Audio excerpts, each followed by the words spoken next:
பசுமை புரட்சி, தொழில் வளர்ச்சி, வேலைவாய்ப்பு இவையெல்லாம் ஒரு ஆட்சியின் அடிப்படை இலக்குகள்.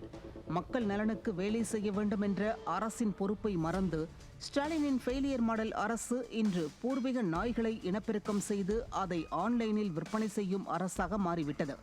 நாய் விற்ற காசு குறைக்காது என்பார்களே, அதை தவறாக புரிந்து கொண்டு விட்டார்களோ என்னவோ. காசு பார்க்க திட்டமிட்டிருக்கிறார்கள்.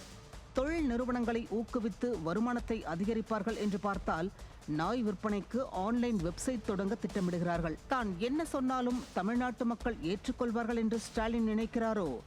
நாய்கள் விற்பனை சட்டவிரோதம் என்ற பெயரில் நாய்களை அரசே சட்டப்பூர்வமாக விற்க மேடையை அமைத்து தருவது நியாயமா? இனப்பெருக்க மையம், ஆன்லைன் போர்ட்டல், மரபணு சோதனை, புகைப்படம் அப்லோட் என எல்லாம் செய்து நாய்க்குட்டிகளை ஆன்லைனில் விற்று தொழில் செய்வதுதான் ஸ்டாலின் சொல்லும் விடியல் ஆட்சியா? நெல் கொள்முதல் நிலையமின்றி முறையாக ஒரு கூரை கூட இல்லாமல், ஏன் சில இடங்களில் தார்பாய் கூட இல்லாமல் நெல் மூட்டைகள் மழையில் நனையும் காட்சிகள் அவ்வப்போது வெளிவருகிறதே. விவசாயிகள் கதறி அழுகிறார்களே, அவர்களின் கண்ணீரை துடைக்க இப்படி ஏதாவது ஒரு முயற்சியை ஸ்டாலின் அரசு எடுத்திருக்கிறதா? தமிழகத்தில் வேலைவாய்ப்பு, தொழில் வாய்ப்பு குறைவு, சாலை, குடிநீர், கல்வி, மருத்துவம் என அடிப்படை வசதிகள் சீர்குலைந்து கிடக்கும் நிலை. நாளுக்கு நாள் குற்ற சம்பவங்கள் அதிகரிப்பினால் மக்கள் சாலையில் நடமாடவே அச்சமென சொல்லிக்கொண்டே போகலாம். இந்த நிலையில் நாய் விற்பனைதான் ஸ்டாலின் அரசுக்கு முக்கியமா?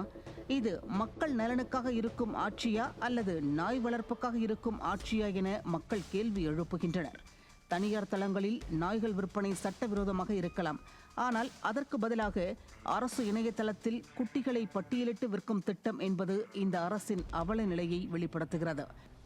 டிசைனாக வாக்குறுதிகள் கொடுத்த ஸ்டாலினை நம்பிய மக்களுக்கு இதுதான் கதி.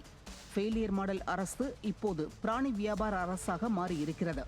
இன்னும் இந்த ஃபெயிலியர் மாடல் அரசு என்னவெல்லாம் செய்ய போகிறதோ? கடந்த ஆட்சியில் ஸ்மார்ட் சிட்டி சொன்னார்கள். இவங்க டாக் சிட்டி உருவாக்கிட்டு இருக்காங்க. மக்களே விழித்திருங்கள். 2026 ஆட்சி மாற்றமே இத்தகைய கோமாளித்தனங்களை ஒழிக்க ஒரே தேர்வு. நியூஸ் ஜே செய்திகளுக்காக பவித்ரா மதன்.